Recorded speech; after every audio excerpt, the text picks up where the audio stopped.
Bonjour Nando Parrado.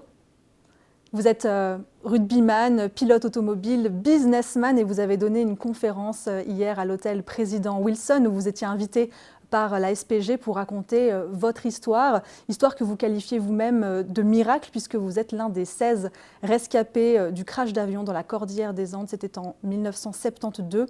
72, c'est aussi le nombre de jours passés sur place, perdus dans ces montagnes avant d'obtenir de l'aide, des secours. À cette époque, vous êtes rugbyman dans l'équipe d'Uruguay dont vous êtes natif. Avec votre équipe, vous êtes convié à aller disputer un match au Chili. Vous embarquez à bord de cet avion avec vos compagnons de jeu, mais aussi avec votre mère et votre sœur. Vous avez 21 ans à l'époque et vous dites, à propos du crash, juste après, « Le rugby a sauvé nos vies. Nous étions une équipe de jeunes habitués à la plage en Uruguay et pourtant nous avons survécu grâce à 3 choses, l'amour, la confiance et le leadership. » This is a story that shouldn't have happened to Uruguayans. We live on the beach, there are no mountains, no snow, no ice in Uruguay. 90% of the boys had never seen any snow in their lives and we survived. And I think the fact that we were a rugby team, rugby for us is a religion. I mean, there are many team sports in the world, many, but rugby is the only team sport where you don't have the name of the player on the back. Everybody is the same.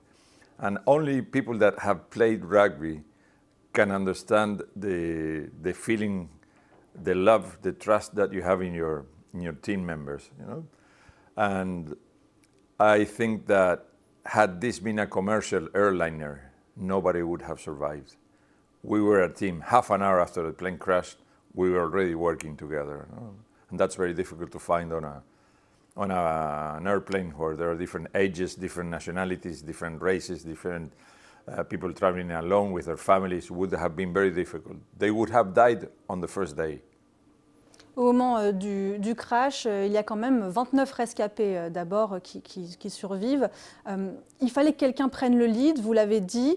Qui a pris le lead à ce moment-là et qu'est-ce qui s'est passé? After the crash, obviously, as I told before, we were a team and the captain of the team was the leader. He was the leader and he took the most incredible decisions under stress that I have ever seen taken in my life.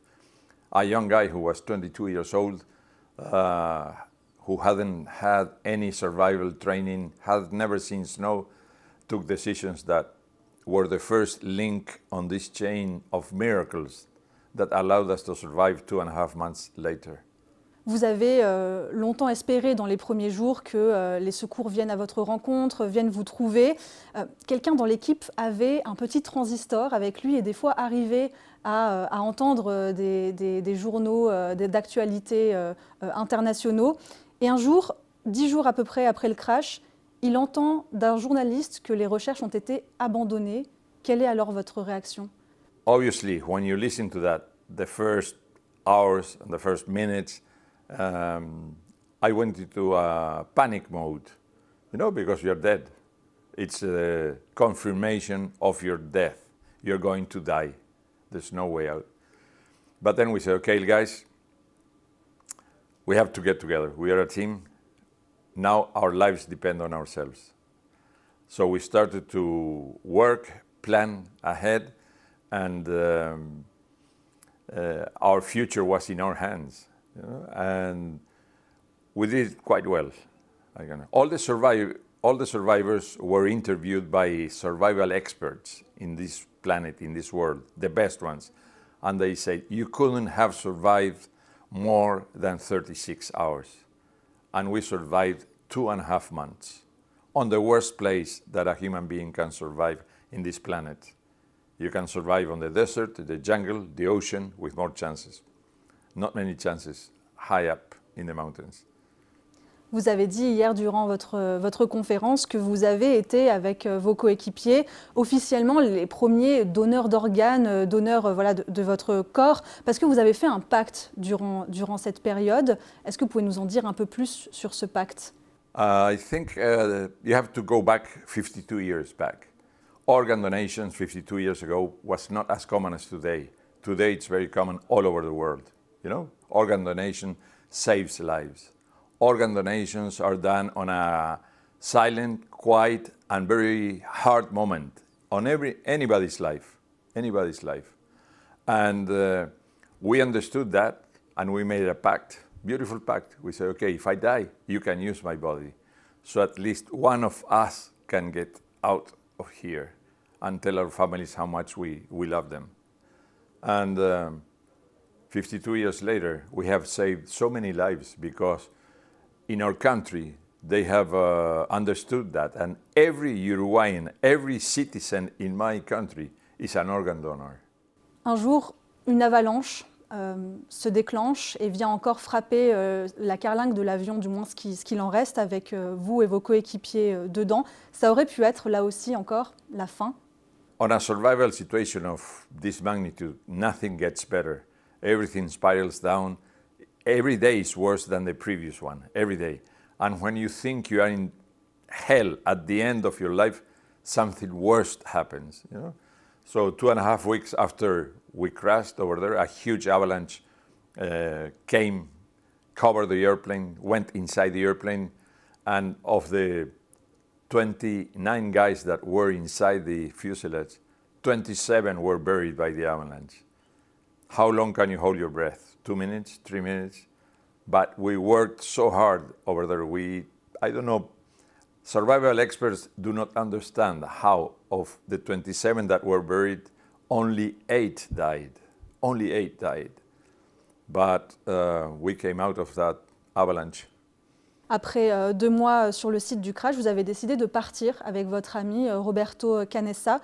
Vous avez traversé les montagnes durant plus de 10 jours sans aucun équipement, sur ce qui est considéré aujourd'hui encore comme l'une des routes les plus difficiles, même pour un alpiniste confirmé. Vous étiez déterminé à trouver de l'aide, et puis tout d'un coup, au loin, il y a un homme sur ce cheval.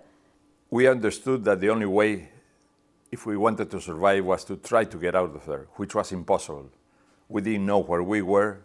We didn't know how far away we were, but you know, the pressure, we knew that we wouldn't survive there. We were dying every minute. And we said, you're getting thinner. I lost 45 kilos. Oh, so you're dying. You're not surviving. You're dying every minute there.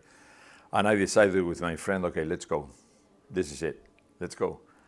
And we climbed and fell and jumped over crevasses, precipices, rivers, and at the end of the 10th day, when we didn't have any more strength, I mean, we were dying, we saw a man on the other side of a river on a horse, and that gave me a boost of life. I could live maybe 2, 3, 4 more hours, and we communicated with this gentleman, with this peasant, fantastic guy with a lot of common sense.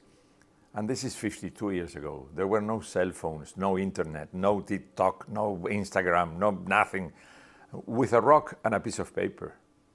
So I wrote a message there, wrapped it around the stone and threw it to him. And that was the start of our new life. Est-ce que vous réalisez aujourd'hui, avec le recul, que c'est grâce à vous et Roberto Canessa que les 14 autres ont pu être secourus? I think what we did with Roberto was something incredible. And first of all, we saved ourselves. Saving ourselves, we saved the other guys, you know? And now 16 young guys came out of the Andes. Now we are more than 180. Our wives, our sons, our grandchildren. So we created life. What can be better than that? You know, we created life, and this life will be creating life by themselves. So our story is a story of love, trust, and life. Quand tout le monde est sauvé, quand vous pouvez revenir à la civilisation, que vous êtes soigné, vous êtes en vie, vous le dites, vous êtes même ressuscité, mais vous revenez tout de même sans votre mère et l'une de vos sœurs. Quel est votre état d'esprit à ce moment-là? Est-ce que vous vous rappelez comment vous vous êtes senti?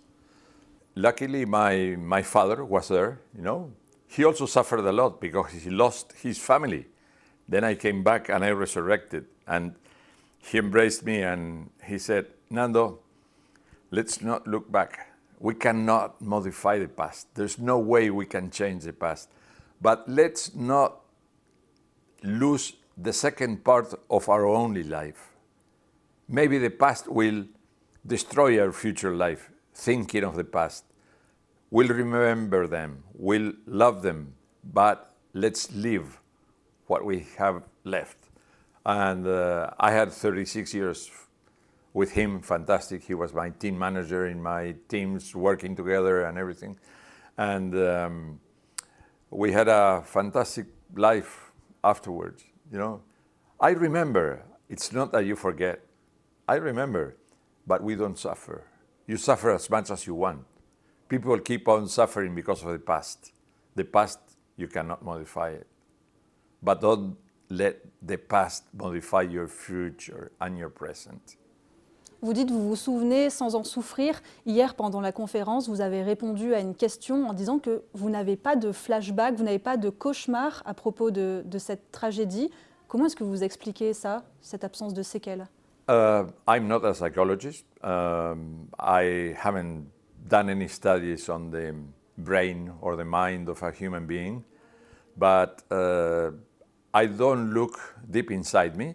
But from the first night until last night, 52 years later, I haven't had any nightmare, any dream about it. Of course, if you want me to remember, I stop and I remember things, but it doesn't affect my sleeping whatsoever. Il existe des photos du temps où vous étiez sur le site du crash, au milieu de ces montagnes dans la cordillère des Andes. Qui les a prises et dans quel but? Ça peut paraître un peu décalé à ce moment, vu la situation. Among the luggage on some of the suitcases, we found a photographic machine, you know. In those ages, it had rolls, you know. Not like today, everything is digital. Over there, we found a machine, and it only had like 12 photos left. So we say, okay, let's take some photos, because maybe 100 years from now, 200 years from now, somebody will come through here. Not a human being had been in that place ever before. It's so far away. Who would go there? But if they found this place 100 years from now, they will find this photographic machine and they will see that there was life here. So we did that. You know, when you're alone, left to die, you think strange things. And we say, okay, we left the history of what happened here. Avez-vous gardé des liens, des relations avec les survivants, vos coéquipiers notamment? Yeah, obviously, we were friends before the plane crash. We went to school together, we played rugby together, we lived in the same neighborhood together in Montevideo. So we have kept that friendship very alive.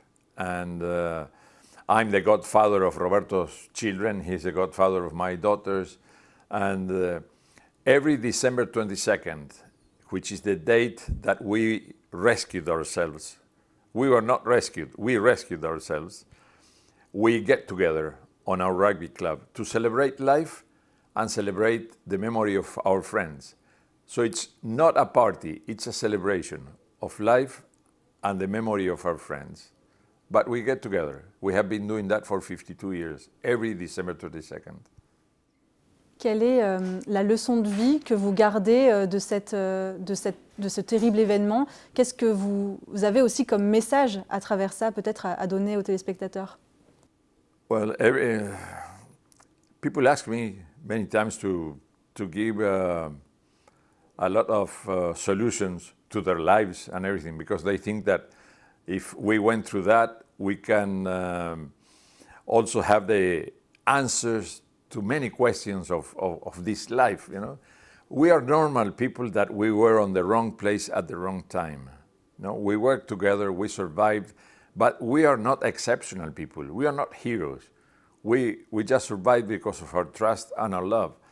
But if young people especially, they see that young people at that time, through their work, could have achieved something, maybe if they go through something that seems impossible to get out of, could be a relationship, a financial thing, economic, illness, whatever, they might think, okay, these guys made this, So maybe I can create my own miracle and go forward, you know? Merci beaucoup, Fernando Parrado. Thank you very much. Merci à vous. Thank you.